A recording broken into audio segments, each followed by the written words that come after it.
nature psychologique de l'adulte surdoué.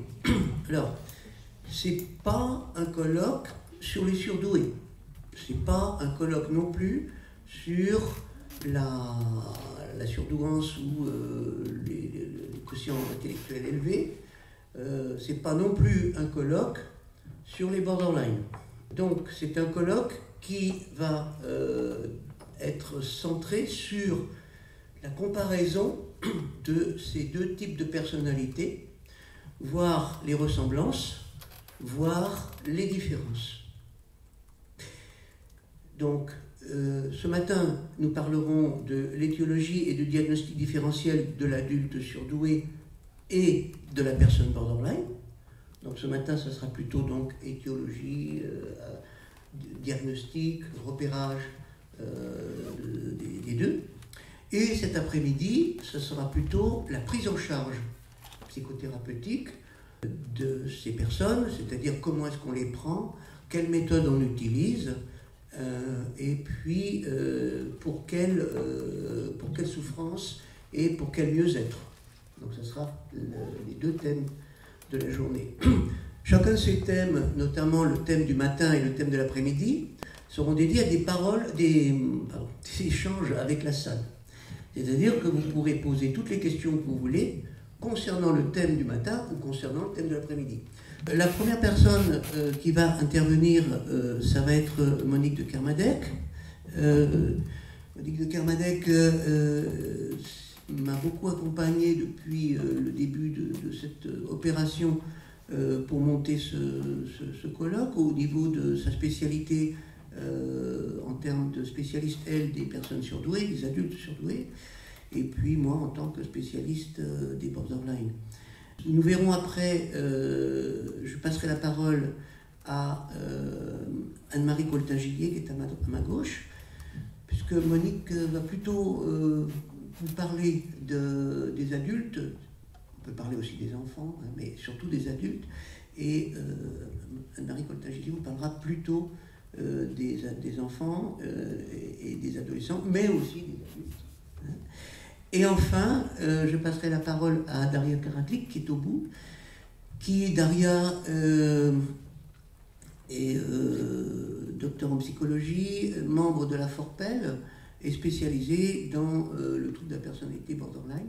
Elle est membre de la Forpel et elle a coécrit un livre qui s'appelle Les Borderline, avec le professeur Granger qui soutient également la Forpel. Je suis Pierre Nantat, psychothérapeute. J'ai une formation je suis gestalt praticien et je suis alcoologue. Et donc j'ai créé la Forpel en 2007. Cette association était spécialement dédiée aux professionnels qui souhaitent mieux connaître et mieux gérer tant au niveau diagnostique qu'au niveau de la formation, les troubles de la personnalité borderline. Parce que, on l'a encore vu dans l'article qui est paru dans ce matin, que vous avez certainement lu, un excellent article d'ailleurs, mais où, encore une fois, on confond bipolaire et borderline. Et j'insiste, un bipolaire n'est pas un borderline. On peut être borderline et bipolaire, mais c'est pas parce qu'on est bipolaire qu'on est borderline. Et les gens mélangent tout. Et il y a bien une différence, Daria en parlera tout à l'heure. Hein. Donc, rappelez-vous, bipolaire et non bipolaire, ce n'est pas les borderline. Aujourd'hui, on parlera de borderline et de personnes à haut potentiel. Voilà. On fait un colloque environ tous les 2 ans. Ceci, ça doit être le 4e.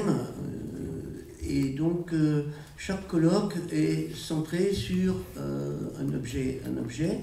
Et là, nous avons donc décidé, avec des collègues, au mois de novembre l'année dernière, de créer ce colloque autour de cette similitude, parce que beaucoup de borderline semblent à haut potentiel, et beaucoup de personnes à haut potentiel ont parfois des comportements un peu borderline.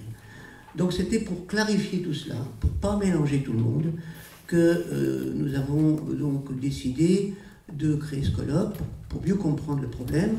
Pour faire bref, maintenant j'ai passé la parole à Anne-Marie à Monique de Kermadec, excusez-moi, qui va donc démarrer ce colloque en vous parlant de qu'est-ce que c'est une personne à haut potentiel.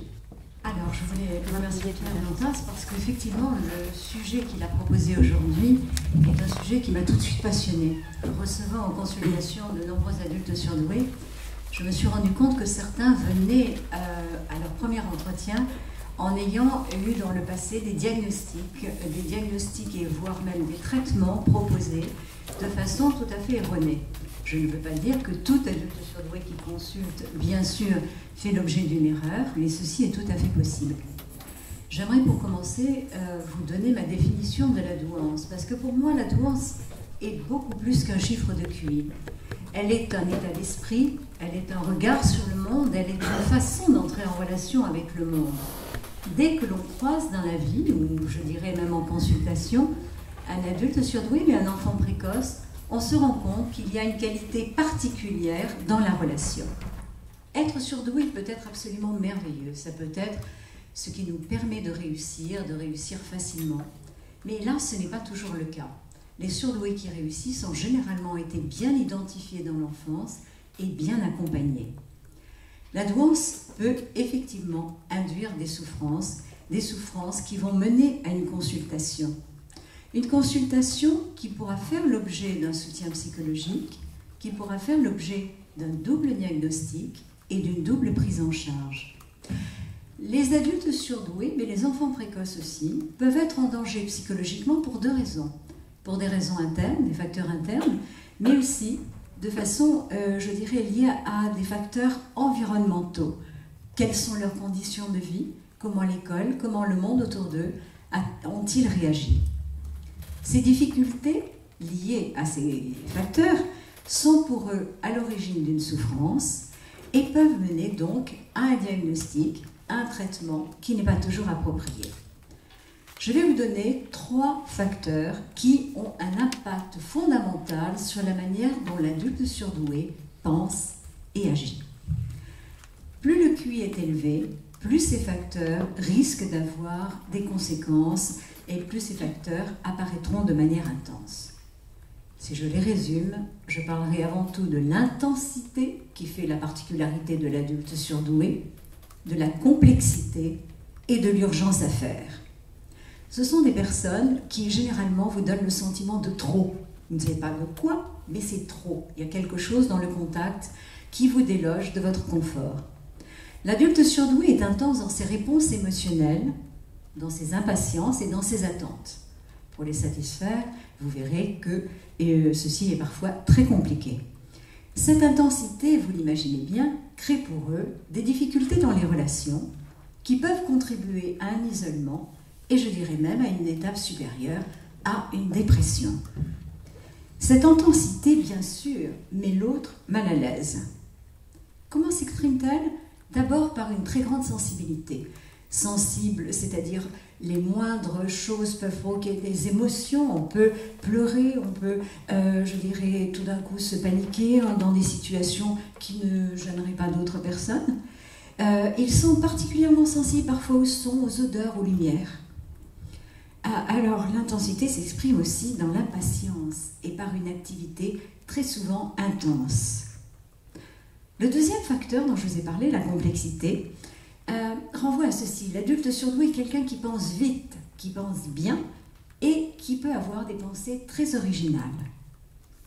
Bien évidemment, tout ceci peut aussi contribuer à des difficultés dans les relations. En fait, vous le savez peut-être déjà, mais je peux vous le dire en consultation, ce sont des personnes absolument passionnantes, mais parfois aussi déconcertantes.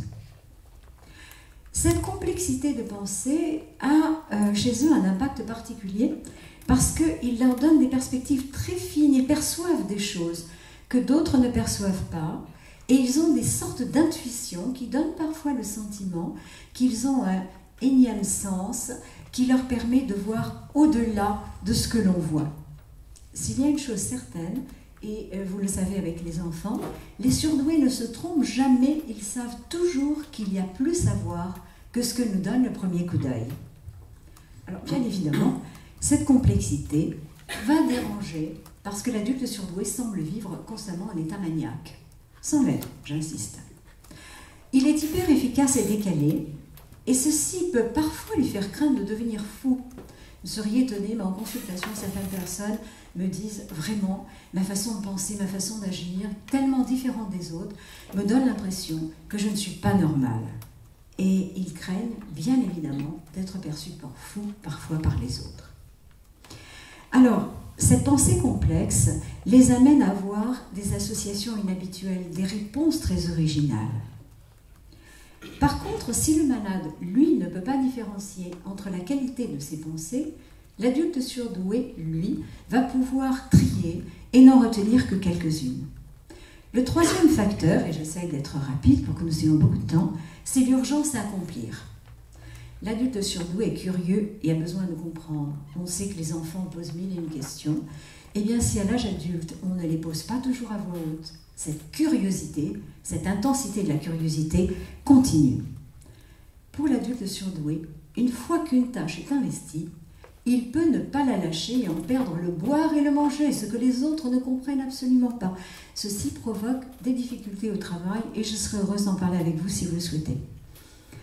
Bien évidemment, quand ils viennent en consultation déprimée, on ne voit pas toujours cette intensité ou cette urgence à accomplir. Parce que déprimés, nous les recevons dans un contexte où ils ont beaucoup de mal à exprimer un enthousiasme. Mais au cours des entretiens, on réalise que dans le passé, cette intensité s'est retrouvée. En fait, l'adulte surdoué a toujours le sentiment d'un appel, d'une mission. Il y a quelque chose qui le pousse à l'intérieur sans qu'il sache très bien quelle est la source de cette chose. Mais cette pression interne résulte pour lui, très souvent, en excitation et en angoisse. Et comme vous le comprenez, ceci peut induire un comportement de mise à l'écart. L'adulte surdoué lui-même peut se mettre en retrait et peut vivre, je dirais, dans sa tour d'ivoire. Ces trois facteurs qui sont absolument essentiels peuvent mener à une erreur de diagnostic. Je vois des personnes qui viennent, qui ont été nommées bipolaires, hyperactives, obsessionnelles, ou voire même ont un syndrome d'Asperger, ou borderline.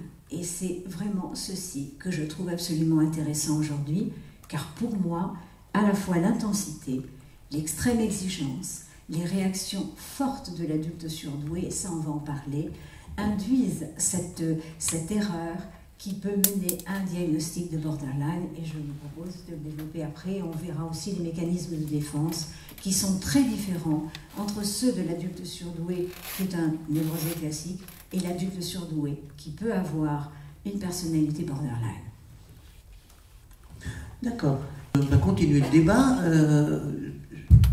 Anne-Marie Courtin-Julier, vous voulez rebondir sur le premier exposé ? Eh bien, en fait, je suis en train de me rendre compte que je vais être obligée d'improviser parce que forcément, de l'enfant à l'adulte, on a beaucoup de points communs, donc j'avais prévu de développer... donc, je vais essayer de rebondir, effectivement. Alors, moi, je suis psychologue spécialisée en neuropsychologie, c'est-à-dire que la neuropsychologie est une branche un petit peu à part de la psychologie. J'ai donc moins de compétences, en tout cas, j'ai essayé de les combler, mais en psychopathologie.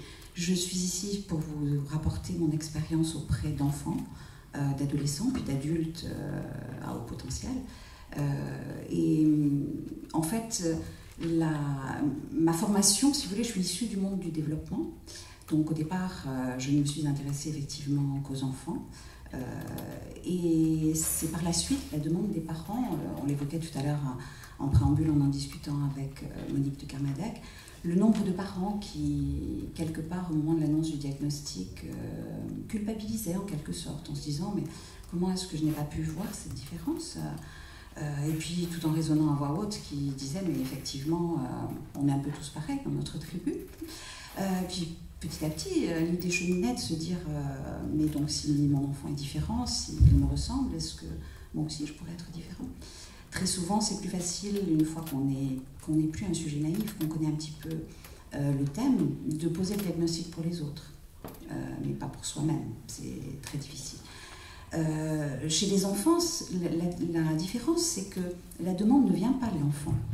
La plupart du temps, l'enfant vient en consultation suite à un problème. On a un biais de recrutement dans nos dans nos consultations, forcément, comme l'a expliqué Monique, l'enfant au potentiel qui va bien, qui est épanoui, qui réussit, on ne le voit jamais malheureusement.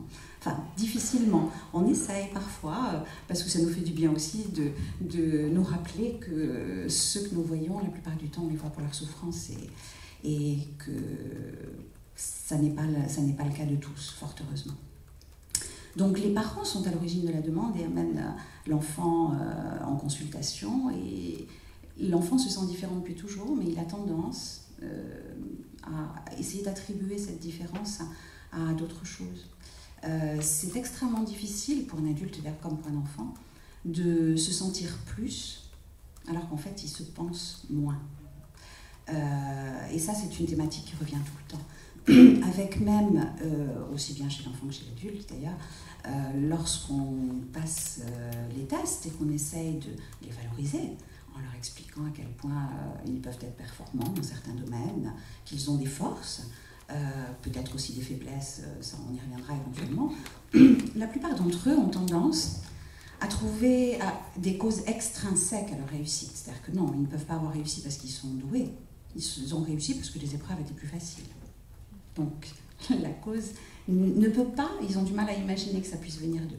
Par contre, si par hasard ils ont un trouble des apprentissages associés, une difficulté quelconque qui en fait montre dans le bilan des faiblesses, là forcément la cause elle est intrinsèque, c'est bien la preuve qu'ils sont nuls. Donc on part de très très loin parce qu'en fait, alors qu'en comparant les performances de l'enfant à la norme, on constate qu'il a une avance développementale, que dans son petit corps de 5, 6, 7, 8 ans, il raisonne comme un adolescent de 12, 13, 14, voire plus. Le plus gros travail, ça va être d'essayer d'expliquer à l'enfant, de restaurer une image de soi qui est pas toujours, enfin qui est très souvent un peu entachée. Alors ça peut être lié à plein de choses, au perfectionnisme, au besoin d'être aimé, à la peur d'être abandonné, à des associations qui se sont faites plus ou moins judicieusement, j'ai envie de dire. Mais toujours est-il que derrière, il y a une grande, grande demande d'amour. Alors, j'essaye de m'y retrouver un petit peu dans ce que j'avais prévu de dire. Moi aussi, comme Monique, je constate énormément d'adultes qui viennent avec des diagnostics. Chez l'enfant, fort heureusement, ils sont beaucoup plus jeunes et la pédopsychiatrie, j'ai envie de dire, pose moins de diagnostics comme ça. Peut-être que Daria nous expliquera. On a effectivement le trouble dans les diagnostics différentiels difficile à faire, le trouble de l'attention avec hyperactivité, sachant que la plupart, comme l'a expliqué Monique, ces enfants sont, moi je dis hyper, bon c'est pareil, ils ont besoin d'une stimulation permanente, intellectuelle, mais également physique, sensorielle. Ils sont habitués, en raison de l'hyperesthésie, donc de cette capacité à ressentir, enfin, à avoir des sources sensorielles parfois plus développées. Ils sont bombardés sans cesse d'informations et ils en ont besoin. Moyennant pas, quand ils n'en ont pas assez, ils les créent. Donc, très fréquemment, les enseignants vont renvoyer c'est un enfant intenable, il prend la parole n'importe quand, il est incapable de rester en place, il fait toujours 3 choses en même temps, il n'écoute pas, etc. Le décalage, le fait que ce genre d'enfants, la plupart du temps, ils ne font que ce qu'ils aiment bien faire, et ils se détournent de ce qui ne les intéresse pas, et comme il leur faut une simple exposition à un concept, la plupart du temps, pour en assimiler les principes essentiels, la deuxième répétition qui est nécessaire aux autres, voire la troisième, voire la quatrième, voire la cinquième, voilà, il décroche complètement. Or, le trouble de l'attention, avec ou sans hyperactivité, pour que le diagnostic puisse être posé, il faut qu'il puisse être observé en tout lieu et en toutes circonstances. Et la plupart du temps, quand on interroge les parents disent « Ah non, mais à la maison, il a ses encyclopédies, son ordinateur, il crée son environnement et sa stimulation, et nous, on n'a pas de soucis. » Ou en tout cas, on a moins de soucis. Donc voilà, il y a certains diagnostics qui sont plus ou moins faciles à poser. Tout à l'heure, on parlait de l'hypersensibilité. Alors, vous m'arrêtez? J'avais prévu de mettre le chronomètre. Oui, j'ai vu, vous avez dit. D'accord. On a parlé donc de l'hypersensibilité. On a évoqué l'hyperesthésie, donc l'exacerbation des sens. À ce sujet, je raconte souvent une petite anecdote, c'est-à-dire que pour illustrer le fait que les sens de ces enfants sont parfois, comment dire, plus acerbés, très souvent les émotions sont engrammées dans plusieurs modalités sensorielles. Et par exemple, je me rappelle du cas d'un petit enfant qui avait comment dire, des réactions émotionnelles exacerbées sans que pour autant les parents n'arrivent à comprendre d'où en est la raison. L'enfant même, effectivement, lui non plus n'en trouvait pas l'origine. Et en travaillant avec lui sur comment dire, un des cas que m'avaient proposé les parents, une manifestation qui s'était présentée quelques jours auparavant, on a réalisé qu'en fait, cet enfant avait croisé dans la rue une passante qui portait tout simplement le parfum de sa grand-mère, et que la grand-mère était décédée peu de temps avant, et que la chaîne s'était déclenchée, sans qu'ils comprennent que ça avait un lien avec le parfum, bien sûr, et tout ce qui venait derrière. Et la plupart du temps, effectivement, quand de l'extérieur on voit un enfant se mettre à sangloter alors que 30 secondes avant il était radieux, joyeux, on peut s'interroger. Et selon du côté duquel on se place, effectivement, on peut interpréter les choses différemment. Alors je pense que le monde dont je suis issue, la neuropsychologie, la psychologie, mais encore plus la neuropsychologie, pêche de manque de connaissances sur les structures de personnalité des enfants. Donc du coup, j'ai envie de dire, on a un biais professionnel qui fait que peut-être on sous-diagnostique ce genre d'enfant, avec une tendance à regarder tous les symptômes en se disant forcément c'est lié au potentiel, il est hypersensible, il est hyperlucide, il est hyperesthète, etc.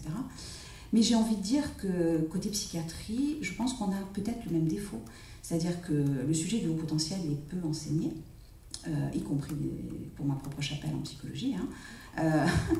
On se bat pour essayer de faire passer l'information, on y reviendra, on commence, et pour ça les associations, entre autres, ont fait un énorme travail de formation dans les UFM, dans les écoles, etc. Et le sujet commence à évoluer chez les enfants, les adultes, on en parlait aux États-Unis, oui, ils sont bien en avance, mais nous on est très très en retard. Et du coup, ça y est, j'en ai perdu mon idée. Oui, je disais les psychiatres, en médecine, en psychiatrie, le haut potentiel, je pense, c'est très peu connu. Moyennant quoi, on assiste au phénomène inverse, c'est-à-dire que je pense qu'en psychiatrie, on a un surdiagnostic de troubles de la personnalité, et ça paraît quelque part logique, c'est pas une question de manque de compétences, c'est une question de manque d'information. Et du coup, je salue l'initiative de Pierre parce que c'est ce que je lui dis. Je lui dis, je peux rien vous apporter sur les états limites, j'ai tout à apprendre. Je peux essayer de réfléchir avec vous, je peux vous apporter mon expérience du haut potentiel, mais il est grand temps qu'on essaye de collaborer et d'échanger nos similitudes. Est-ce que j'ai encore un peu de temps? Vous avez encore du temps. Parfait. Alors, je vais juste revenir donc dans les critères, quelque chose qui n'a pas été évoqué, mais je suis sûre que Monique observe la même chose, l'image de soi de ces enfants-là. Tout à l'heure, j'évoquais qu'il est difficile qu'ils se sentent plus alors qu'ils se pensent moins. La plupart ont une image d'eux-mêmes assez désastreuse. Pourquoi? Parce qu'on se construit une bonne image de soi avec les signes de reconnaissance reçus des parents, des enseignants, etc. Et tout ce qu'on a évoqué tout à l'heure comme hyper, donc il est tout ce qui pourrait être vécu comme des qualificatifs va très vite tourner au négatif. C'est-à-dire que les enseignants vont dire il pose trop de questions, il est trop rapide, et ce juste changement va être très très important pour l'enfant, parce que au lieu de recevoir des compliments et quelque part de se construire en ayant une belle image de lui-même, il va avoir l'impression qu'on lui adresse des reproches en permanence. Donc soit il ne fait pas assez parce qu'il y a peut-être une pression parentale ou même une pression des enseignants. Bah oui, si tu es surdoué, comment se fait-il que tu aies eu 20 quoi? Donc 18, c'est pas assez bon. Bon, ben voilà, je pensais avoir bien réussi, mais il va falloir que je fasse encore plus. Donc ces signes de reconnaissance qui pourraient permettre d'étoffer un peu son image de soi, il ne les recevra peut-être pas des parents, peut-être pas des enseignants. Alors, Bien sûr, on a l'air de faire des catégories, des généralités. Tous les enfants au potentiel, tous les adultes sont différents. C'est extrêmement difficile de donner un profil type. C'est encore plus difficile, je pense, chez l'adulte parce que le parcours de vie, les mécanismes de défense font que voilà, on aboutit à des choses différentes. Ce que j'essaye de dresser, c'est des personnalités. Heureusement, on a aussi des enfants au potentiel qui ont une bonne image d'eux-mêmes, qui ont des parents qui sont détaillants, etc. Donc, ne prenez pas au pied de la lettre tout ce que je peux dire. Forcément, il faut moduler les points de vue. Le sentiment de réussite, comme je vous disais tout à l'heure, quand on réussit, qu'on a un indice de compréhension verbale à 125 en ayant en 19 sur 19 à tous les subtests, et que l'enfant dit oui mais j'ai pas de mérite, quoi, c'était facile. Comment peut-il se construire avec un sentiment de réussite, en renforçant son image de lui-même? Il lui faut de la difficulté pour réussir. Et d'un autre côté, comme il est sensible à l'échec, du coup, s'il y a une difficulté et qu'il échoue, c'est bien ce que je pensais, je suis nulle. Voilà. Donc c'est cette spirale qu'il va falloir... mais là, on est presque déjà dans le versant thérapeutique. Un petit mot encore sur peut-être la notion de vide identitaire. Se construire quand on est enfant au potentiel, on a besoin souvent forcément de modèles identificatoires. Dans certains cas, attention, là aussi, c'est pas une généralité. On n'a pas évoqué l'hyperlucidité. Ces enfants-là ont une hyperlucidité à la fois sur le monde et sur leur propre performance, d'où du coup ils ont tendance à avoir la marge de manœuvre qu'ils ont jusqu'à la perfection plutôt que le chemin déjà accompli. Mais cette hyperlucidité va également leur donner un regard, j'ai envie de dire, non, même pas forcément objectif, mais un regard en tout cas implacable sur les failles éventuelles de leurs parents. C'est-à-dire, mais comment maman, tu sais pas ça, toi, à ton âge, alors que moi je le sais? Oui, on ne peut pas tout savoir, hein, chérie, mais si tu veux, je vais aller chercher avec toi. Et ça, quelque part, ça va être difficile, parce que parfois, là aussi, pas toujours dans tous les cas, l'enfant va avoir du mal à se projeter avec des figures parentales.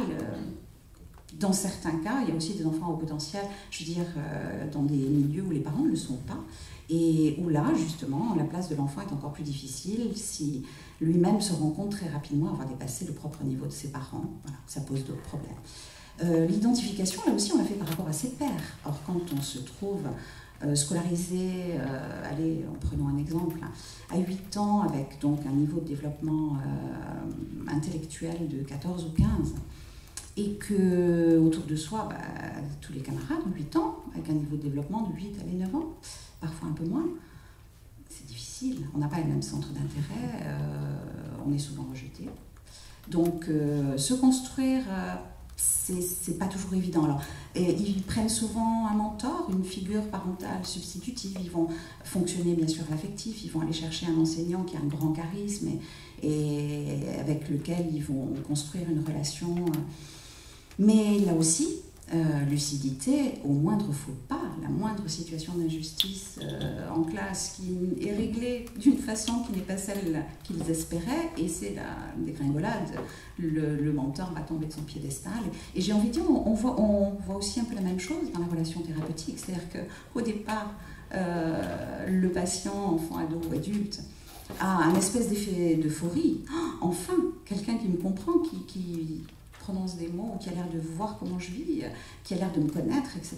Mais si d'aventure à un moment ou à un autre, il perçoit quelque chose qui ne va pas avec son propre discours, à ce moment-là, effectivement, il peut y avoir une difficulté à poursuivre. Alors Anne-Marie, je vous remercie pour cette intervention. Je vais rebondir sur cette notion de vide. Vous avez parlé de vide identitaire comme on va le voir avec l'exposé de Daria Karaklik, la notion de vide est également quelque chose d'important chez les borderline, mais ce n'est pas un vide identitaire, on va plutôt être dans un vide émotionnel, un vide affectif. Je vous passe la parole à Daria. Et puis en plus, après, on va revenir sur des échanges entre nous. Hein. Je commence comme ça. Oui. Donc je vais vous parler d'abord du trouble borderline et ensuite de quelques différences que je remarque déjà, même si je ne connais absolument pas le sujet de la douance. Donc le trouble borderline est défini officiellement comme un mode général d'instabilité qui touche le domaine de l'image de soi, des affects et des relations interpersonnelles, avec une impulsivité marquée qui débute à l'adolescence ou en début de l'âge adulte. Donc un mode général d'instabilité, c'est un trouble de la personnalité. Ça veut dire qu'il y a, c'est pas comme une dépression, c'est un trouble qui a tendance à être pas chronique, mais à durer relativement longtemps. Ça dépend des prises en charge, ça dépend de la gravité du trouble. Donc on peut distinguer l'instabilité affective d'abord, donc c'est l'instabilité de l'humeur. L'humeur est changeante, il s'agit avant tout d'une hyperréactivité. Donc c'est ce qui différencie le trouble borderline du trouble bipolaire, parce que dans le trouble bipolaire, il y a des hauts et des bas, notamment des phases dépressives et des phases maniaques ou hypomaniaques.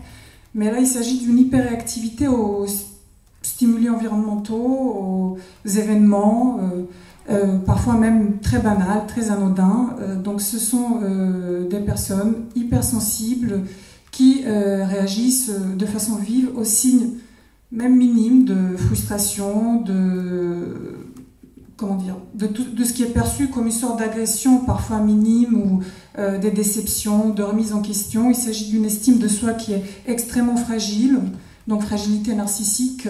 Et puis aussi, surtout, ce qui, de mon point de vue, d'après tout ce que les deux autres auteurs, collègues, puisque nous sommes psychologues, on dit la tonalité affective de base est négative. Donc il s'agit d'une hypersensibilité, d'une hyperréactivité, mais il s'agit d'une affectivité négative de base. Le borderline, il peut passer de l'angoisse à la colère, il peut être joyeux pendant un court laps de temps, mais globalement, il y a une tonalité affective négative. Angoisse, dépression, angoisse. Donc ce sont des gens qui se sont souvent angoissés, surtout quand ils ne sont pas sous traitement. Après, le traitement peut aider à ne pas être constamment angoissé. Mais, donc, il s'agit d'une angoisse floue et mal définie. Je suis mal, mais je ne sais pas pourquoi. Parfois, c'est sans raison, toujours mal. Donc, ou le sentiment de vide, d'ennui. Donc, le sentiment de vide affectif, de ne rien pouvoir ressentir. Et les émotions sont inappropriées à la situation, non pas qualitativement, donc qualitativement elles sont appropriées, mais quantitativement. Donc les réactions sont trop intenses ou parfois pas assez intenses, paradoxalement. Donc un sentiment de détachement qui est, à certaines situations où il serait normal de réagir, le borderline se montre totalement détaché. C'est plus rare, c'est plus une intensité émotionnelle, des émotions débordantes et difficiles à gérer. Et donc c'est ce qui d'ailleurs pose problème avec l'entourage notamment. Donc ils peuvent être, encore une fois, en ce qui concerne la différence avec le trouble bipolaire, les bipolaires peuvent être borderline, mais les borderline ne sont pas tous bipolaires et la plupart du temps ne sont pas bipolaires. Je veux dire, c'est très rare. Mais le diagnostic différentiel, c'est pas du tout la même chose. Il y en a, pour ceux que ça intéresse, je pourrais répondre plus tard. Donc, c'est en ce qui concerne l'instabilité affective. Donc, tous les symptômes sont liés. Donc, tout ce que je vais aborder, c'est lié. L'instabilité affective est liée à l'instabilité relationnelle. Donc, l'instabilité relationnelle, les relations sont soit précaires, c'est-à-dire notamment affectives. C'est avant tout des relations affectives qui sont difficiles. Il y a des gens qui ont des relations difficiles, même professionnellement parlant, mais ce que je vois moi dans ma pratique, c'est surtout dans la vie sentimentale, du fait de la peur de l'abandon. Donc peur du rejet, de l'abandon. D'ailleurs, ça fait partie des critères qui définissent le trouble borderline, la peur de l'abandon. Notamment par un individu, par une personne qui donne sens à l'existence. Donc une dépendance affective à une personne qui donne sens à l'existence. Mais il peut y avoir une crainte de rejet de façon globale, du fait de la mauvaise estime de soi, de la mauvaise image de soi. Et notamment, on trouve un sentiment de honte qui n'est pas liée aux événements, mais qui est toujours présente. Honte qui est ce qu'on appelle la honte toxique. Donc c'est pas lié à quelque chose qu'il a fait de mal, mais plus une honte presque identitaire. Voilà, j'ai honte de ce que je suis, et du fait aussi des expériences passées, des traumatismes, du contexte de vie, etc. Donc l'instabilité relationnelle avec la peur de l'abandon. Donc les relations, même si elles sont stables, elles sont assez conflictuelles et assez difficiles. Donc il y a des borderline qui restent pendant des années avec le même partenaire, mais il y a toujours des hauts et des bas, toujours du fait de cette hypersensibilité et de la peur de l'abandon. Et donc, pour les partenaires des borderline, ça peut être assez compliqué de gérer cette demande affective qui est très intense. Moi, souvent, les conjoints me contactent pour dire qu'ils n'en peuvent plus parce qu'ils ne savent plus quoi faire. La personne est tellement en demande, elle fait des crises. Voilà, donc on pourrait en parler plus tard aussi. Donc ensuite, il y a l'instabilité globale. Sur le plan, il y a un critère qui s'appelle perturbation de l'identité, c'est-à-dire, selon le DSM-4, pour ceux qui connaissent la classification des maladies mentales, donc c'est la difficulté à savoir qui on est. Ce sont des personnes qui ont du mal à savoir qui elles sont, ce qu'elles veulent dans la vie, ce qui s'exprime par des changements fréquents à l'âge adulte. Je parle de travail, de poste. Souvent, ce sont des personnes où on voit une instabilité aussi professionnelle, avec une tendance à chercher plus des professions où il n'y a pas de cadre. Pas toujours, hein, c'est pas toujours le cas, mais les borderline sont souvent attirés par des professions où ils n'ont pas de chef, ils n'ont pas de cadre, une difficulté à supporter le cadre. Et pourtant, ils ont besoin de ce cadre. On pourrait en parler dans les approches thérapeutiques. Paradoxalement, ce qu'on fuit, c'est ce dont on a besoin. Mais voilà, on voit beaucoup d'artistes, beaucoup de professions où donc il n'y a pas d'autorité à respecter. Ce n'est pas une règle, encore une fois. Voilà, donc l'instabilité de l'image de soi, on dit la perception de soi et des autres en noir et blanc, c'est ce qu'on appelle la pensée dichotomique ou le clivage, si vous voulez. Et donc l'instabilité relationnelle aussi est une conséquence de cette perception en noir et blanc. Les autres sont mis soit sur un piédestal, soit ils sont idéalisés, soit ils sont dévalorisés. Donc au début, il y a un engouement pour une personne, je l'adore, elle est géniale. Et puis après, dès qu'elle me déçoit, elle devient nulle, je la déteste. Voilà, l'amour et la haine. L'amour et la haine, le passage de l'amour à la haine est l'une des caractéristiques des personnalités borderline. Disons qu'il y a une demande affective, une avidité affective immense, une dépendance à l'autre. Donc le borderline se sent à la merci de l'autre. Donc d'où ces réactions très intenses, aux déceptions même minimes.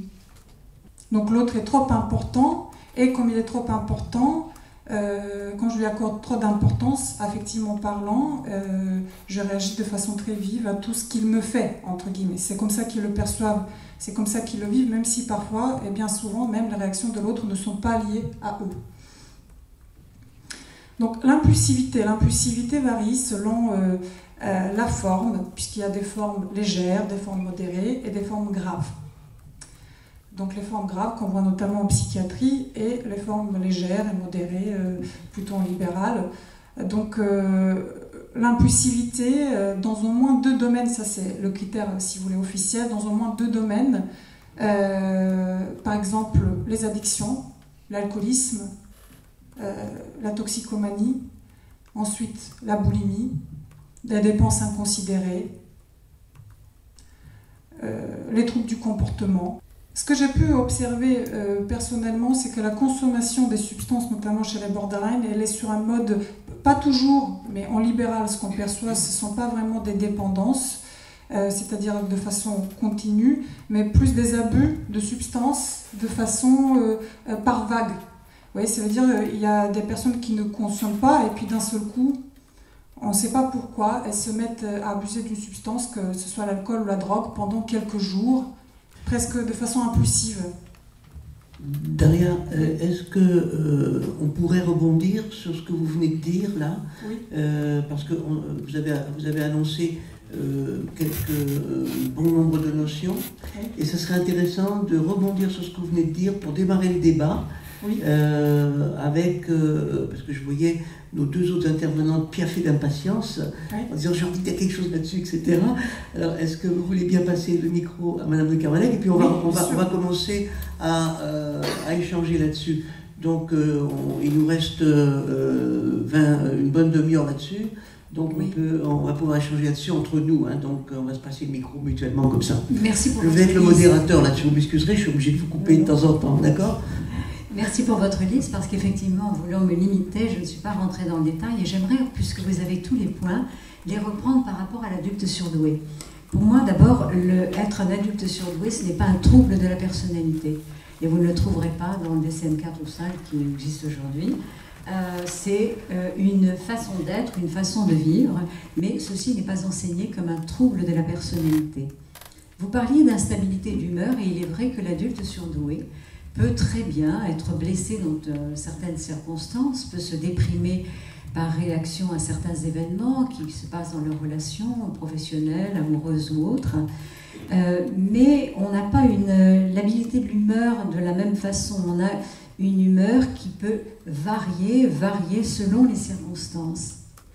Quand vous parliez d'hyperréactivité, il est vrai que l'adulte surdoué est intense dans ses attentes, il est intense dans ses réactions, il n'est néanmoins pas excessif. Mais quand il est sûr d'avoir la bonne réponse, quand il est sûr qu'il y a une injustice, eh bien, il ne peut pas faire autrement que de réagir, et de réagir spontanément et rapidement. Aujourd'hui, il aurait arraché le micro à sa voisine pour vous dire tout de suite ce qu'il avait envie de vous dire, sans tenir compte du fait que ce qu'elle disait était important. L'estime de soi fragile, alors là, c'est un point qui est fondamental, parce que je dirais que la population pense que l'adulte surdoué est quelqu'un de très sûr de lui-même, et quelqu'un, voire même d'orgueilleux ou qui se sent supérieur, et c'est probablement un groupe particulièrement modeste qui n'a absolument pas conscience d'une supériorité. Et ça, c'est un point, je sais, qui est très difficile à faire passer. L'estime de soi fragile, eh bien écoutez, si dès tout petit on commence à vous dire « tu en fais trop, tu exiges trop, tais-toi, attends ton tour, pourquoi tu ne fais pas comme les autres ?» Petit à petit, vous allez construire une image dévalorisée de vous-même, et vous allez penser qu'il y a quelque chose qui ne va pas avec votre façon d'être. Ça existe chez les enfants, et ça existe bien évidemment chez les adultes, on les entend en consultation. L'angoisse, je dirais tout le monde en a. Le névrosé classique en a, vous et moi nous en avons tous les jours, et les adultes surdoués, bien évidemment, ont eux aussi leur portion d'angoisse. Alors, vous verrez, parce que les enfants précoces ont effectivement une angoisse particulière qui est liée au décalage entre la maturité intellectuelle et la maturité affective. À l'âge adulte, on ne peut plus parler de cette source de l'angoisse pour l'adulte, mais il est évident que, pouvant anticiper des conséquences que d'autres ne voient pas, il peut se révéler plus anxieux dans certaines circonstances. Le sentiment de vide qui est propre au borderline, on ne le retrouve pas vraiment chez l'adulte surdoué. Disons que l'adulte surdoué, lui, a besoin de sens. Il a besoin, la vie ne peut pas être que ça. C'est ce qu'on vous dit souvent en consultation, il doit y avoir autre chose. Et donc, on n'est pas avec un sentiment de vide, mais avec un sentiment d'intense frustration, car il faut donner du sens à tout cela. Les émotions inappropriées et trop intenses, alors bien évidemment quand vous réagissez avec force aux événements parce que vous êtes très sensible et que vous pleurez en entendant des nouvelles, ou tout d'un coup vous emballez en réunion parce que ce que dit votre voisin vous paraît inacceptable, pour certains ça peut paraître, je dirais, inapproprié et une surréaction. Mais il y a vraiment une différence entre la façon dont l'adulte va le faire et, je dirais, le laps de temps pendant lequel va durer la surréaction entre lui et le borderline. L'instabilité affective et relationnelle, moi je ne la vois pas chez l'adulte surdoué. Il attend beaucoup de ses relations, il peut être déçu, il peut être blessé, les relations peuvent se terminer, mais je ne le vois pas instable lorsqu'il investit quelqu'un, et les enfants le font aussi. Ils ont beaucoup de mal à comprendre que l'autre puisse les décevoir, que l'autre ne reste pas un ami et n'est pas le même partage de valeurs qu'ils ont. Monique de Kermadec, je vous coupe là parce que je voudrais rebondir sur ce que vous dites. On va passer le micro à Anne-Marie Colton-Gillier, parce que, mais avant, je voudrais parler de... Je voudrais rebondir là-dessus. L'adulte surdoué a besoin de sens, on va dire, et l'adulte, à mon avis, l'adulte borderline a également besoin de sens. Mais on ne va pas parler du même sens. C'est-à-dire, on va parler du sens pour l'adulte surdoué. Moi, je ne suis pas ma spécialité, mais j'entends à travers ce que vous dites. Ça signifie quoi? Ça veut dire quoi? Qu'est-ce qu'il y a derrière, etc., etc. Alors que chez l'adulte borderline, il y a un besoin de sens affectif. C'est-à-dire, il y a un besoin de sens émotionnel. C'est-à-dire, que signifie, pourquoi tu me regardes en fronçant les sourcils comme ça? Ou pourquoi tu me ou alors pourquoi tu me souris? C'est-à-dire qu'en fait, si vous voulez, j'ai le sentiment qu'il y a au niveau des axes préférentiels de communication, il va y avoir chez le borderline une espèce de, je ne vais pas employer un terme, une attention particulière à comment sont mes interlocuteurs. Ils réagissent avec quelque chose qui connecte avec moi comme de positif, ils m'aiment ou ils ne m'aiment pas. Je suis en train de dire quelque chose, est-ce que ça vous fait plaisir? Est-ce que je sens qu'il y en a quelques-uns qui, tout d'un coup, ils prennent plus de notes, alors qu'ils arrêtaient plus d'en prendre avec mon collègue? Qu'est-ce qui se passe? Je les intéresse moins. Et puis, l'adulte surdoué, lui, d'après ce que j'ai cru comprendre, va être beaucoup plus centré sur qu'est-ce que ça veut dire, c'est-à-dire qu'en fait, il va analyser. Sur ce point, vous avez raison. Et on mais aurait peut-être comme une espèce de combat, mais je voudrais qu'on développe là-dessus, parce que je voudrais que ça ne soit pas un combat. On a l'impression que d'un côté, il y a des gens qui fonctionnent du côté intellectuel, et de l'autre côté, des gens qui vont fonctionner exclusivement avec le cœur. C'est-à-dire que l'intellect ne gère pas le cœur, et chez les autres, le cœur est écrasé par l'intellect. Vous voyez, c'est vraiment un débat, je crois, sur lequel il faudrait qu'on débat. Si vous le permettez, je voudrais juste, oui, bien sûr, parce que je suis tout à fait d'accord avec vous, mais je rajoute une dimension à la quête de sens de l'enfant précoce ou de l'adulte surdoué. C'est vraiment la question: quel est le sens de la vie? Quelle est ma place sur cette terre? Comment vais-je pouvoir contribuer? Et je ne peux pas me contenter d'un fonctionnement, je dirais, quotidien répétitif, mais il doit y avoir du sens. Et comment donner sens au fait d'être là et ce que nous allons faire? Vous voulez dire quelque chose peut-être, Marie? Oui, alors je voulais quand même du coup rebondir un tout petit peu sur ce que vous venez de dire. On trouve aussi chez les hauts potentiels des personnes qui sont dans le contrôle et dans le doute total, c'est-à-dire qui ont besoin également d'avoir des confirmations sur les indices visuels, qui sont toujours en train de se demander, mais est-ce que l'autre ne va pas mal interpréter ma réaction? Comment réagit-il par rapport à moi? Donc ce que vous décriviez comme étant plutôt du côté de la personnalité borderline, j'ai envie de dire, on le retrouve aussi chez les adultes. Hein? Vous me faites penser à un consultant qui, dans son enfance, avait eu énormément de préjugés. Enfant d'une famille d'immigrés, il est allé dans une école où effectivement les enfants d'immigrés étaient, dans son souvenir, fort maltraités par les enseignants. Et pendant les premières séances, il épiait tous mes regards, mes gestes, le mouvement de mes yeux. Est-ce que je souriais, est-ce que je ne souriais pas? Et il n'a pu me dire qu'à la 5e séance, parce que nous nous sommes vus en entretien pendant un certain temps, il a pu me dire je me demandais si vous n'étiez pas hostile, vous aussi. Et là, il s'agissait de signes extra-verbaux. Donc je pense que c'est encore plus complexe que ça. Et puis je voulais juste rebondir aussi sur ce que disait Daria tout à l'heure, parce qu'à l'exposé des symptômes, je me disais, mais alors tous nos HP sont borderline. Je trouve qu'il y a effectivement un grand nombre de similitudes avec peut-être quelques différences, mais quand vous évoquez du mal à savoir qui ils sont, on n'en a pas encore parlé, mais chez les enfants, il y a souvent le risque, plus chez les filles encore que chez les garçons, d'un grand conformisme, c'est-à-dire je me sens différente, je ne sais pas pourquoi, je me sens rejetée. Ce grand sens de l'observation qu'on a déjà évoqué va faire qu'elle va observer comment les autres fonctionnent et puis essayer de calquer son mode de fonctionnement sur celui des autres. Puisque les garçons préfèrent la compagnie de mes petites camarades, comment font mes camarades pour que ça marche? Donc, il y a le risque d'une construction, les garçons en cours de récréation qui vont dire je fais semblant de m'intéresser au foot pour ne pas être rejeté, j'ai horreur du foot, mais du coup je vais dans le centre d'intérêt de l'autre pour éviter le rejet, c'est adaptatif certes, sauf qu'à l'âge adulte, on se retrouve avec des adultes qui viennent en consultation en disant je sais plus qui je suis, je sais plus du tout. On n'est quand même pas dans une perte d'identité comme les borderline, vous allez nous le dire, parce que c'est vrai que l'adulte peut dire.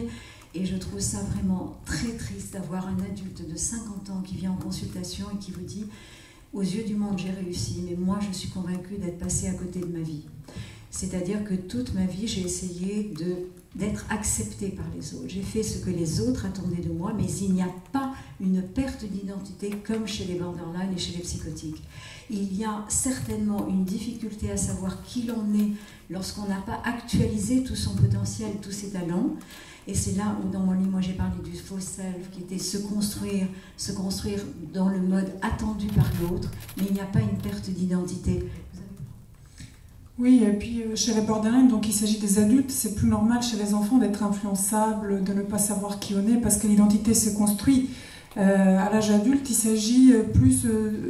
c'est lié à l'affectivité négative, encore une fois, c'est-à-dire à persévérer dans un but à long terme. C'est-à-dire, ce sont des personnes qui s'emballent pour quelque chose pendant 6 mois et puis après ils laissent tomber. Vous voyez, c'est ça en fait. C'est-à-dire, c'est une difficulté du fait de leur instabilité. Voilà, que ce soit un métier ou un... voilà, ils le disent eux-mêmes. C'est-à-dire, ils en sont conscients. Vous voyez ? C'est-à-dire une perte d'intérêt, une difficulté à poursuivre des objectifs à long terme. Et d'ailleurs, ça fait même partie de la définition générale d'un trouble de la personnalité. Et il y a un terme en anglais qui est difficilement traduit en français, self-directedness. Ça veut dire c'est une sorte, une capacité à poursuivre des objectifs à long terme, à agir en fonction de ces objectifs, à se discipliner. Les borderline ont beaucoup de mal à se discipliner du fait de leur trouble émotionnel. Voilà. Il y a 2 points, Pierre, que nous avions développés dans nos discussions avant, qui étaient le rôle du clivage et de l'identification projective, qui sont particuliers à l'adulte borderline, que l'on ne retrouve pas chez le surdoué, si vous voulez. Oui, alors je préférerais que ce soit Daria qui parle de cela. Au niveau du clivage, en effet, le clivage est quelque chose qui est très très important, qui se passe à la constitution de la personnalité. Et il semblerait que ce soit une des différences par rapport à la construction, si on peut dire construction, de la personnalité borderline versus la personnalité au potentiel. Tu peux nous parler un petit peu du clivage? Oui, le clivage, c'est un mécanisme de défense. Donc c'est déjà un terme psychanalytique, on dirait donc la perception noir et blanc de soi et des autres. Et déjà, c'est la façon dont les enfants perçoivent l'environnement, souvent un peu en noir et blanc, sauf que là, il s'agit des adultes. Donc, soit ça se manifeste chez les borderline par un amour très intense vis-à-vis de quelqu'un, et puis la haine. Et parfois, c'est la haine qui ne passe pas, vous voyez ? C'est-à-dire, j'ai la haine de cette personne, même si, vous voyez, une femme qui a la haine d'un homme avec qui elle a dont elle a divorcé il y a 3 ou 4 ans. Et elle dit, j'aimerais qu'il meure. Vous voyez, c'est une haine qui est très intense, destructrice, la haine destructrice. Donc c'est une difficulté d'accès à l'ambivalence et de se dire, oui, cette personne qui me frustre maintenant peut aussi être gratifiante par moment. Donc, incapacité à adopter un regard nuancé. Alors il y a quelque chose aussi qui différencie à mon avis l'adulte borderline de l'adulte surdoué. On ne retrouve pas, je pense, cette notion de haine chez les hauts potentiels. C'est des gens qui s'intéressent plutôt qu'ils ne rejettent, et donc c'est clair. Je voudrais pousser un peu le bouchon et provoquer en disant, est-ce qu'on n'aurait pas tendance ou des risques avec les adultes surdoués à rencontrer plus de narcissiques, de gens qui se prennent un petit peu pour des êtres supérieurs aux autres, versus les borderline qui ont une très très mauvaise image d'eux-mêmes, et qui s'excusent constamment d'exister. Moi, j'ai quelques patients, quand ils sortent de chez moi, ils me disent « excusez-moi » en partant, hein, après m'avoir dit au revoir. Je ne pense pas que vous ayez ça chez les adultes surtout. Alors là, c'est de la provocation, parce qu'effectivement, on peut avoir un narcissique en consultation, et il peut être fort intelligent, mais je dirais, dans la définition vraiment de l'adulte surdoué, il y a une modestie. Je n'ai jamais vu quelqu'un, en dehors de quelqu'un d'une pathologie narcissique, quelqu'un qui mette en avant ses talents, ses connaissances et tout ça. Par rapport justement au clivage, j'allais dire l'adulte surdoué connaît les 50 Shades of Grey, vous savez, toutes les nuances de gris, alors que le borderline, lui, fonctionne en noir et blanc. Voilà. Okay. Alors il y a un autre aspect, je pense, sur la différence entre l'adulte et surdoué et le borderline. Je pense que, si vous voulez, c'est l'amour de soi et la détestation de soi. Ça, je crois que c'est très important. Je crois que, peut-être c'est pour ça d'ailleurs qu'on ne les met pas dans le... Ça ne représente pas des troubles de la personnalité en soi, je veux dire les surdoués. Par contre, vous parliez tout à l'heure on parlait d'Asperger. Moi, j'ai eu quelques patients borderline où je me suis posé la question s'ils n'étaient pas plutôt des personnes à haut potentiel, parce que c'est des gens qui ont un contact très difficile, très distancié. Pour rentrer en émotion avec, pour rentrer dans une relation chaleureuse, ce que j'appelle moi l'alliance thérapeutique, l'alliance thérapeutique avec quelqu'un de haut potentiel, elle est difficile quand même. Parce que c'est comme s'il avait peur qu'on pénètre dans son jardin secret ou quelque chose comme ça. Ah, j'allais vous dire, on en parlera cet après-midi, parce que dans la thérapie du haut potentiel, il y a un moment de compétition avec le thérapeute. Ah oui. Mais, je veux dire, cette phase se dépasse. On peut être Asperger et être, je dirais, brillantissime. On peut voir effectivement, mais ça n'est pas toujours le cas, mais on peut voir des enfants, des adolescents, de grands adolescents qui vont pousser leurs études assez loin, mais qui néanmoins ont un tel problème de relation avec le monde extérieur qu'ils ne peuvent pas tirer parti de ce potentiel. Et là, je crois qu'on est dans le double diagnostic, comme on l'évoquait. On n'est plus dans simplement être surdoué ou être Asperger, on est dans un double diagnostic. Oui, Anne-Marie, vous vouliez dire quelque chose? Moi, j'irai même plus loin. Moi, j'ai l'impression, j'ai une étudiante en thèse en ce moment au cabinet qui justement travaille sur une population d'autistes de haut niveau, d'Asperger et d'enfants au potentiel. J'ai l'impression qu'il y a un espèce de continuum avec un certain nombre de symptômes plus ou moins présents dans les deux profils, j'ai envie de dire. J'ai de nombreux jeunes adultes à haut potentiel qui ne sont pas diagnostiqués Asperger et qui pour autant, comme c'était évoqué tout à l'heure, ont un contact et des relations interpersonnelles avec les autres qui sont extrêmement difficiles. Je reviens sur cette notion de contrôle et du fait de prêter ses pensées aux autres. Il y a dans un livre de Joseph Chovanec, qui est un autiste Asperger assez connu, un moment qui est absolument mémorable, où il raconte sa difficulté à écrire un mail.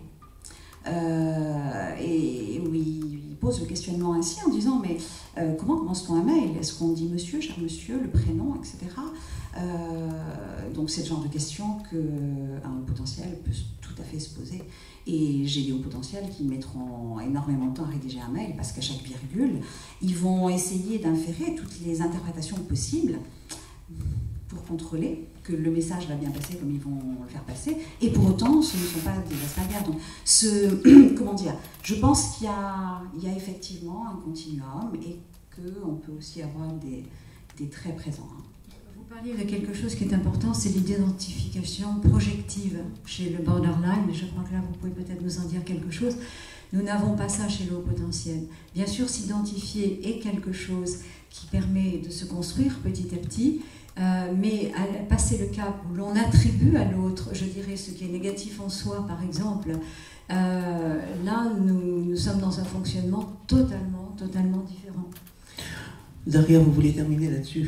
Oui, tout à fait. L'identification projective se manifeste par notamment la tendance à projeter, à littéralement activer chez le thérapeute les émotions que le patient ressent mais qu'il a du mal à verbaliser. C'est-à-dire que le thérapeute va se sentir un petit peu en colère contre le patient et il va avoir du mal à identifier pourquoi. Alors qu'en réalité, c'est une colère ou une haine que le patient projette sur le thérapeute. Donc, et cela se manifeste aussi dans les relations interpersonnelles. C'est-à-dire que ce sont des patients qui ont une méfiance souvent sous-jacente. Est-ce qu'on m'aime ou on m'aime pas? Et ce doute, il est persistant.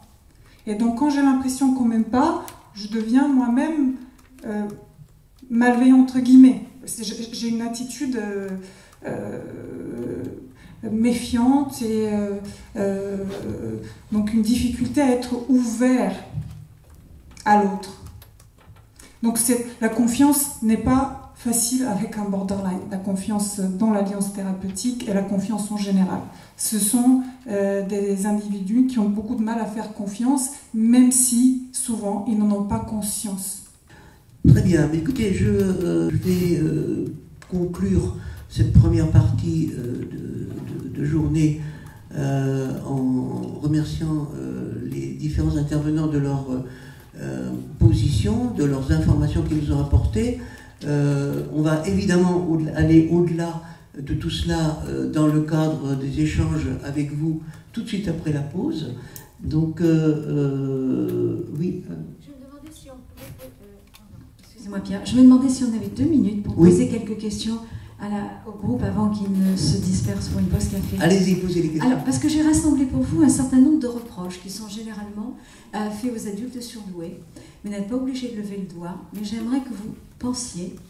Est-ce qu'on vous a déjà dit « Pour qui te prends-tu » D'où viennent toutes ces idées? Tu es toujours si intense.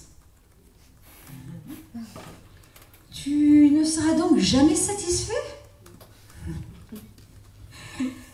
Tu es tellement exigeant.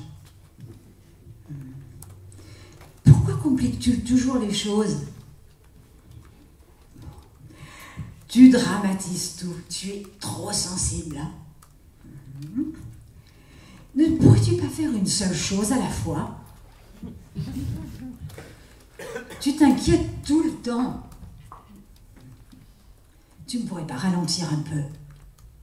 Bon, mais je crois que vous pouvez être intéressé par le sujet aujourd'hui, parce que bien évidemment, vous serez entouré d'adultes surdoués, mais vous allez devoir vous poser la question de, après tout, jusqu'où êtes-vous concerné personnellement?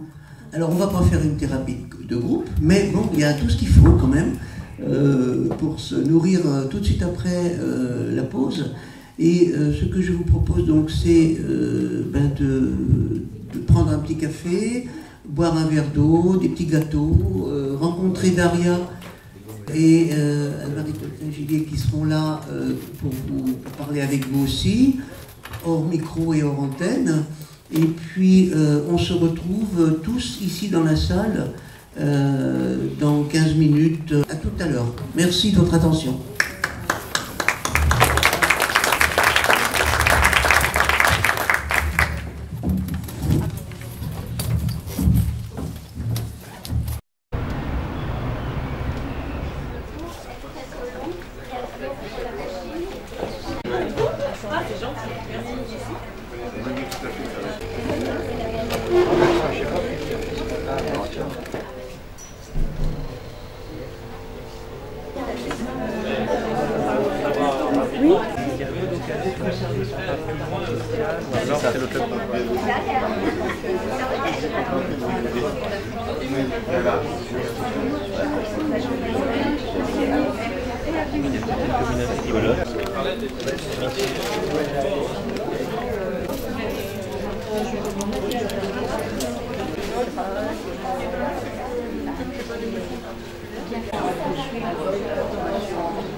Je voudrais ouvrir le débat. Daria nous a rejoint, donc maintenant on a spécialiste borderline, spécialiste au potentiel. Et puis, je vais essayer de modérer, d'être le modérateur entre les questions, etc. Je voudrais commencer par le cas d'un patient qui me touche beaucoup, et je veux vous en parler. Il s'appelle William. Il a 8 ans, et il suit un cursus à peu près normal, dans une école parisienne normale. Il a des parents normaux. Et les parents prennent contact avec moi en pensant qu'il est borderline, parce qu'il a une attitude fermée, il pique des colères violentes, il a des moments où il aurait envie d'étouffer sa petite sœur, bref, le cas type du borderline. Alors 8 ans, moi je ne prends pas en général les enfants de 8 ans, parce que c'est pas ma spécialité. Mais enfin, je dis, bon, je veux bien rencontrer William, et puis on va voir, parce qu'à ce moment-là, je vous enverrai sur une collègue qui est pédopsychologue, pédopsychothérapeute, c'est plus son truc. Et William, il arrive, et puis il m'explique, il me dit, voilà, moi, je suis très en colère parce que je ne suis pas reconnu, et puis les autres, ils m'ennuient, quoi. C'est pas de ma faute si je suis bon à l'école. Alors les autres, ils me disent, oh monsieur, je sais tout, toi la grosse tête, etc., etc. Et puis il me dit, le problème, c'est que la maîtresse, alors ça, c'est après plusieurs discussions qu'il me dit ça, il dit, la maîtresse m'a mis un 0 l'autre jour parce que, en mathématiques, parce que je posais pas mes divisions. Alors je dis quoi? Ben oui, elle me dit, tous tes petits copains posent leurs divisions, et toi, tu fais les divisions de tête, ça va pas. Tu dois poser tes divisions. Alors l'autre il dit, je ne vais pas perdre mon temps à poser les divisions, puisque je les sais, les divisions. Oui, mais tu dois poser tes divisions. Et donc elle lui a mis 0 parce qu'il ne posait pas ses divisions, bien que ses divisions soient toutes justes. Ça, c'est le premier exemple que je voulais vous donner. Deuxième exemple que je voulais vous donner, alors ça s'est terminé par, la maman a sorti l'enfant de cette école, après s'être heurté avec la maîtresse, qui lui a dit, c'est comme ça chez nous, s'il ne suit pas, madame, il faut le mettre dans une école spécialisée.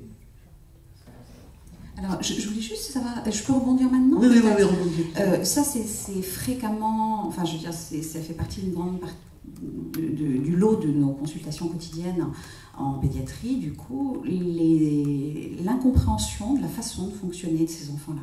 C'est-à-dire que, notamment, le raisonnement logico-mathématique est très particulier.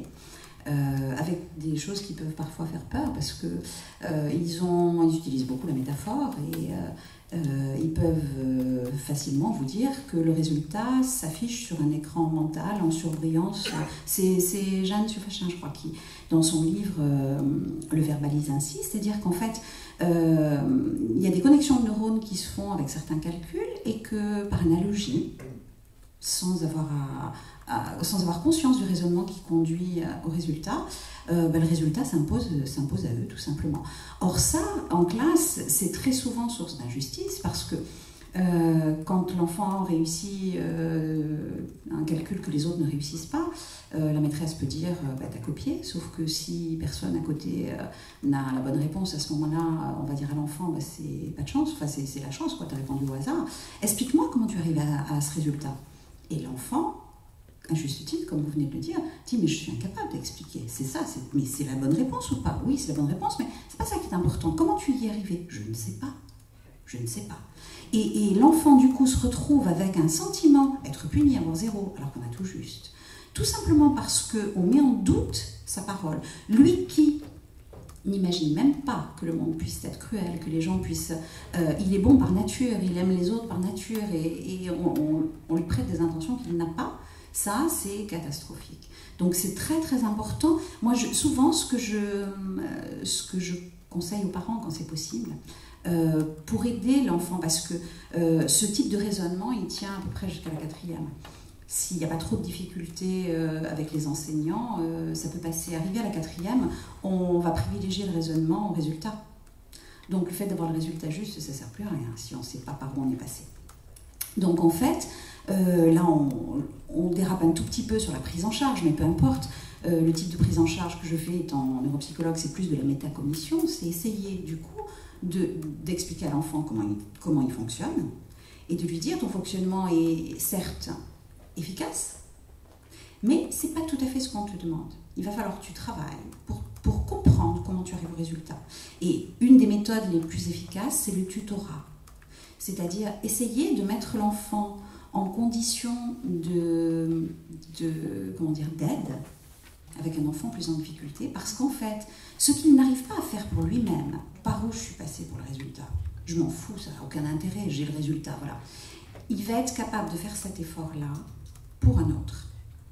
Et du coup, ça va l'aider à prendre conscience de ce qui se fait à un niveau subliminal, j'ai envie de dire. Voilà, je m'arrête là. D'un autre petit garçon qui, selon moi, a également un haut potentiel. Par rapport au haut potentiel, au diagnostic des hauts potentiels, il y a des questions qui se posent. Faut-il ou ne faut-il pas faire détecter le haut potentiel? Comment ça se passe par rapport à ce diagnostic? Pour moi, mais après c'est forcément mon point de vue, l'annonce du diagnostic, elle a une vertu thérapeutique. L'enfant, il sent sa différence. Et il ne sait pas l'expliquer, il ne sait pas pourquoi. Donc de toute façon, il souffre d'une différence sur laquelle on n'a pas posé de nom. C'est peut-être aussi pour ça qu'à l'âge adulte, on pose des noms sur cette différence, des noms qui ne sont pas forcément les bons, hein, confèrent les difficultés de diagnostic différentiel. Là aussi, pour moi, beaucoup des difficultés viennent justement de cette différence, et de cette différence qui est minoritaire statistiquement. On le sait, la courbe de Gauss, 2,4% de la population, ce qui veut dire que ce mode de fonctionnement, ce mode de raisonnement, ces hyper-stimulabilités, on ne les retrouve que dans 2,4% de la population. Parce que, en fait, par rapport aux besoins diagnostiques, les borderline, eux, ont besoin d'avoir un diagnostic sur leur position. Oui, souvent le diagnostic les soulage, d'autant plus que c'est un trouble qui n'est pas connu. Il y a beaucoup de médecins, psychiatres, soit qui ne sont pas d'accord, parce que c'est un diagnostic qui a été importé des États-Unis dans les années 80. Et il y a beaucoup de psychologues et psychiatres en France qui ne le connaissent pas ou qui ne comprennent pas très bien ce que c'est, ou qui ne pensent jamais donc à ça, c'est-à-dire ne pensent jamais à diagnostiquer un borderline, d'autant plus que les plaintes sont souvent anxieuses ou dépressives. Donc ils vont dire soit c'est une dépression ou c'est un trouble bipolaire, vous voyez, un diagnostic plus classique. Ou bien les patients vont se percevoir comme caractériels, des formes plus légères, où il n'y a pas d'automutilation et de tentative de suicide à répétition. Donc vont se percevoir comme voilà, une personne difficile, j'ai toujours des difficultés avec mon entourage, je me mets en colère et on ne me comprend pas. Et donc le diagnostic est vécu comme un soulagement. Enfin, je comprends pourquoi je réagis comme ça. Et parfois, il y a des personnes de plus de 45 ans qui viennent et qui me disent, après la lecture de votre livre, j'ai enfin compris ce que j'avais pendant toutes ces années, je ne le comprenais pas. Donc voilà, et on ne me comprenait pas. Et j'évitais les relations, voilà, il y a parfois des borderline qui évitent les relations intimes justement parce que c'est difficile, donc qui vivent tout en souffrant un petit peu isolés. Et donc, voilà, notamment je pense à cette personne qui m'a dit, voilà, j'ai évité des relations, justement, parce que ça me faisait trop souffrir. Voilà, et maintenant, enfin, je comprends et j'ai envie d'améliorer certaines choses, de savoir comment gérer mieux mes émotions et comment pouvoir me rapprocher des autres. Voilà. Mais en général, donc, le diagnostic est toujours vécu comme un soulagement, surtout s'il est recherché, parce que moi, je vois des personnes qui recherchent, qui veulent savoir si elles sont borderline. Par contre, si elles ne veulent pas, c'est différent. Ça existe aussi. Donc, ça m'est déjà arrivé qu'il y a des gens qui viennent pour autre chose, et lorsque je leur dis qu'ils sont borderline, ils sont un peu en panique. Donc, voilà, après, il ne faut pas dramatiser le diagnostic, c'est un trouble qui se soigne. Voilà. Ok, merci Daria. Tu veux rajouter quelque chose, Anne-Marie ? Non, je suis tout à fait d'accord. pour moi, c'est la même chose pour les hauts potentiels. C'est-à-dire que le diagnostic, il a, comme je disais, il a une vertu thérapeutique, c'est-à-dire que c'est un soulagement. Arriver à identifier quelque chose qui permet de dédramatiser cette différence. Tant que l'enfant ne sait pas d'où vient ce rejet, etc., forcément, il envisage toutes les hypothèses et les pires. À partir du moment où on lui explique et où on dédramatise, forcément, il y a aussi un soulagement. Alors, qui voudrait poser une question à Daria ou à Marie Coltin-Gillier pour lancer les débats? Oui, alors... donc on a le porte-micro, c'est donc Véronique. Alors vous posez votre question, on vous écoute. Donc on a vu la différence entre le borderline et le surdoué. Est-ce qu'on peut cumuler et être un surdoué borderline? Oui, alors je pense que oui, mais d'un autre côté, j'ai envie de dire, voilà, moi je représente la partie HP, derrière représente la partie borderline. Je pense qu'elle n'a pas forcément la vision sur la population HP et j'ai pas forcément la vision sur... Mais je reste persuadée que oui, on peut très bien avoir les deux. Très fréquemment, d'ailleurs ça ne se pose pas que pour ces deux pathologies. Pathologie non, je ne peux pas dire ça, pour la personnalité HP en tout cas. On peut avoir des hauts potentiels qui sont TDAH, on peut avoir des hauts potentiels qui sont bipolaires. Donc l'un n'exclut pas l'autre. Enfin, en tout cas, c'est mon sentiment. Moi, c'est pareil. Moi, je ne fais pas de diagnostic d'évaluation de l'intelligence. Mais j'ai eu des patients qui ont l'air d'être surdoués ou d'avoir un haut potentiel. D'ailleurs, certains me le disaient, que ça a été diagnostiqué, que ça a été évalué à l'adolescence. Donc l'un n'exclut pas l'autre, absolument. Voilà. Une autre question? Oui, monsieur, là-bas.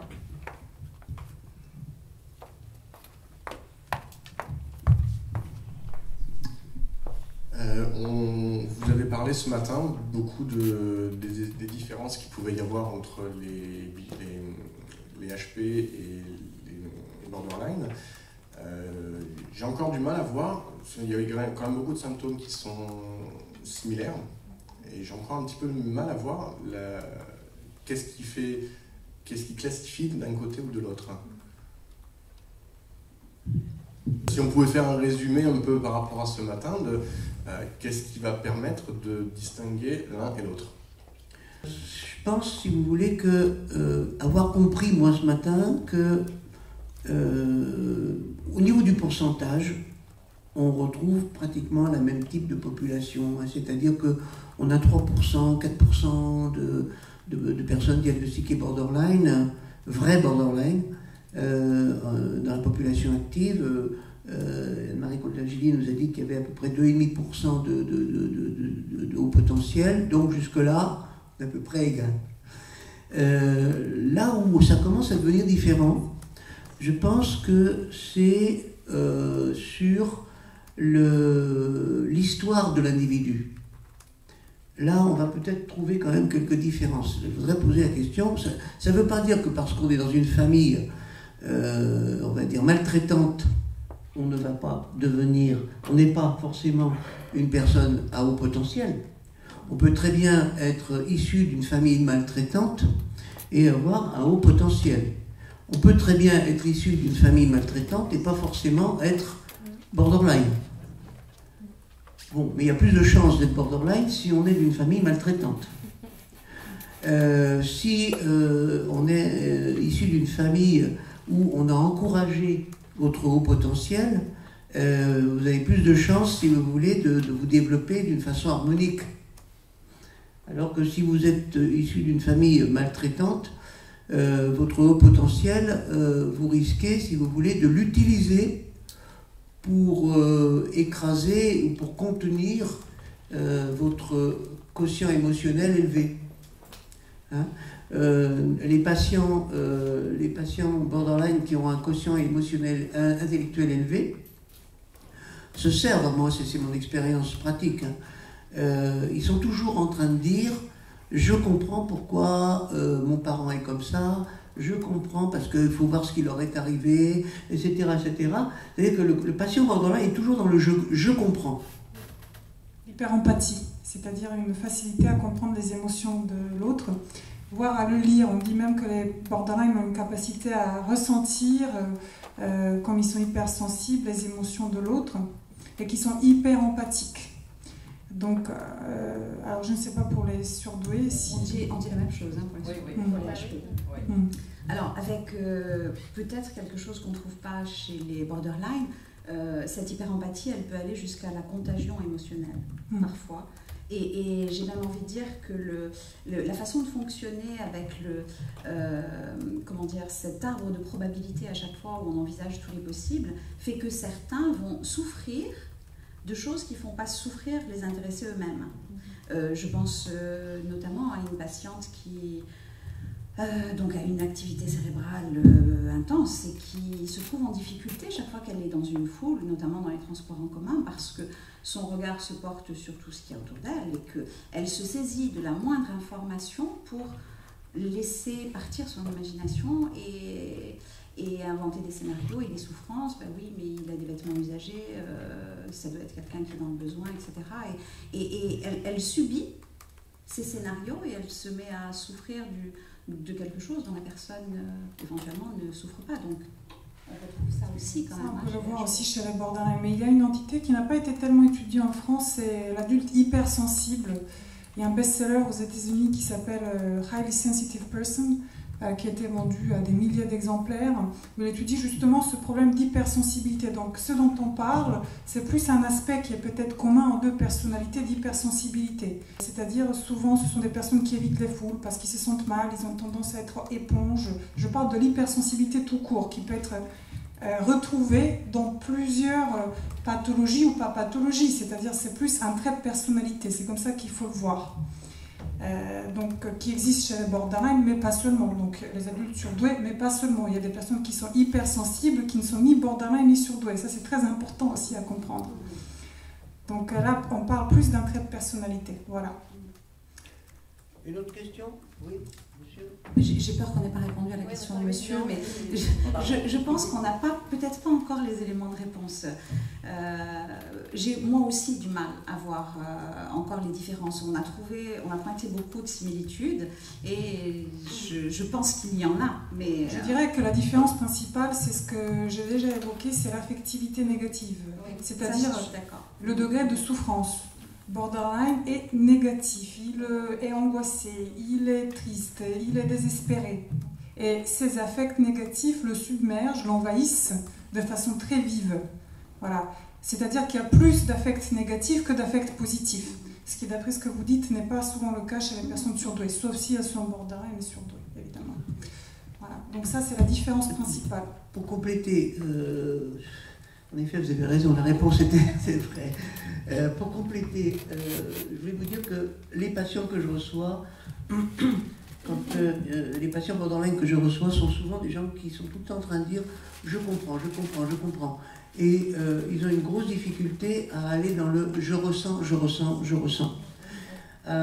Et donc, c'est un peu ce qui me guide, moi. Mais quand j'ai un patient qui accepte de passer de « je dois, il faut » à la notion de « j'ai du plaisir à ». Ça fait partie aussi des caractéristiques des hauts potentiels. C'est-à-dire qu'on travaille justement à les reconnecter à leurs émotions parce que, enfin certains, là aussi pas tous, mais utilisent l'intellectualisation pour mettre à distance les émotions. Et du coup, oui, bien sûr, on en a des émotions, mais on va les analyser et on ne va pas les ressentir. Et le lâcher-prise, bah, ça fait partie de « laissez-vous porter par l'émotion ». Oui, mais c'est prendre un risque, c'est plus contrôlé. Oui. Donc ça aussi, on le retrouve chez... Enfin, c'est pas là où je verrais peut-être la différence la plus importante. On n'est pas près d'arriver à tomber d'accord. Disons qu'on parle, excusez-moi, je vais vous répondre, disons qu'on parle là de tout ce qui n'est pas spécifique ni on parle plus d'un phénomène, si vous voulez, psychologique qui n'est pas spécifique ni au borderline ni aux personnalités surdouées. Ça veut dire que cette difficulté, le surcontrôle émotionnel, disons que je pense que même dans la population générale, il est très présent. La société nous pousse beaucoup à rationaliser, à intellectualiser, à maîtriser. Déjà aussi l'éducation qui se focalise beaucoup sur la discipline, sur les règles et pas sur la gestion des émotions favorise ce type de phénomène. Donc on parle de tout ce qui n'est pas spécifique. Mais disons que très simplement, il y a des borderline qui ne sont pas surdoués. Voilà. C'est-à-dire au niveau du quotient intellectuel, de la façon d'appréhender la réalité, tout ce que vous parlez, voilà, ça n'existe pas. Voilà. Cette facilité à comprendre, à faire des calculs mentaux, à tout de suite trouver la réponse. Voilà, ce n'est pas le cas de cet aspect intellectuel, voilà, n'est pas présent chez. Je ne pourrais pas vous dire les statistiques parce qu'encore une fois, je ne les connais pas, mais disons que ce n'est pas une spécificité du trouble borderline. Voilà. Merci. Une dernière question. Monsieur là, au t-shirt blanc. Bonjour et merci. J'ai quelques petites précisions et des questions. Déjà, vous avez dit tout à l'heure que HP n'était pas une pathologie. Est-ce que borderline peut être considéré comme une pathologie? Voilà. Également, tout à l'heure, vous avez parlé, Daria, d'un environnement invalidant. Est-ce que ça peut être aussi un événement ponctuel, type abus, qui favorise ce genre de troubles? Et pour finir, est-ce que un comportement ou un trouble borderline peut favoriser des troubles bipolaires? Merci. Alors, en ce qui concerne le trouble, c'est un trouble, c'est même dans certains cas, dans les formes graves, une pathologie psychiatrique grave nécessitant un traitement à vie, des hospitalisations fréquentes, s'il y a des tentatives de suicide, s'il y a des automutilations, donc c'est une pathologie psychiatrique. Deuxième question, c'était concernant l'environnement invalidant.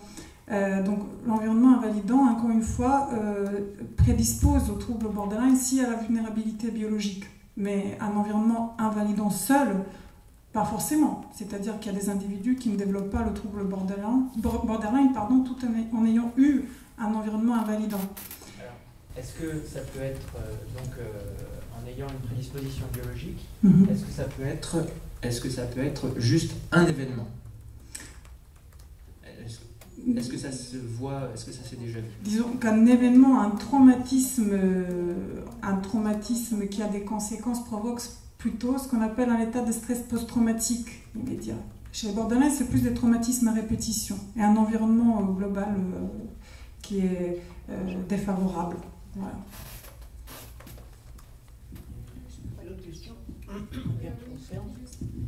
Oui, vous avez peu parlé, pour les hauts potentiels, des troubles des apprentissages associés. Et du coup, enfin, ce qui arrive quand même plus fréquemment. Et donc là, il y a une notion de handicap et que le diagnostic permet justement de reconnaître. Alors, c'est vrai que c'est une bonne question. On était plus centré sur la structure de la personnalité, donc du coup, les troubles des apprentissages ne paraissaient pas rentrer tout à fait dans le champ de la conférence, mais on peut l'évoquer en deux mots. C'est vrai qu'il y a plus de troubles d'apprentissage associés dans la population des hauts potentiels que dans les autres. Ça paraît, j'ai envie de dire, presque logique. On ne peut pas développer tous les domaines à un si haut niveau. Et j'ai même envie de dire, on pourrait même remettre en cause la définition de certains troubles des apprentissages. Mais ça, c'est un autre débat. La dyslexie, par exemple, qui se repère avec 18 mois de retard de lecture. 18 mois par rapport à quoi? Quand on a 8 ans, qu'on raisonne comme quelqu'un de 16, qu'on a 2 ans d'avance partout, est-ce que c'est 18 mois par rapport à 8 ans? Par rapport à 16? Voilà, on se rend compte que, comme souvent aux extrémités, tout ce qui n'est pas tout à fait dans la norme, qui change un peu, ça dérange, ça ne rentre pas dans les cases, dans les bonnes définitions. Voilà. Je dirais juste un petit mot pour les troubles des apprentissages, donc oui, il y en a plus. Comme pour le TDAH, comme peut-être pour la structure de personnalité borderline, ils sont plus difficiles à dépister. Pourquoi? Parce que d'abord, ils vont masquer le haut potentiel parfois. Au plus l'enfant va être en difficulté, au moins il sera performant au test. Au moins il est performant au test, au moins il risque de dépasser le seuil fatidique. Voilà. Donc on risque de dire, oh, bah non, il n'est pas au potentiel. Okay. De la même façon, comme il est intelligent, que l'intelligence est une faculté d'adaptation, il est particulièrement doué pour inventer des stratégies compensatoires. Du coup, bah, il compense. Donc on va dire, mais non, il n'a pas de trouble, regardez, il s'en sort très bien. Donc on passe à côté des troubles. Ce qui veut dire, je ne sais plus quel est l'auteur qui a développé une super belle théorie où il disait, en fait, il y a trois catégories de haut potentiel avec des troubles des apprentissages. Ceux qui ne sont repérés que pour les troubles des apprentissages, qui sont sur le devant de la scène, ceux qui ne sont repérés que pour leur haut potentiel, parce qu'ils compensent trop, et ceux qui ne sont pas repérés du tout, ni dans une catégorie, ni dans l'autre. On continuera à se dire plein de choses après le temps du déjeuner. Donc, je vous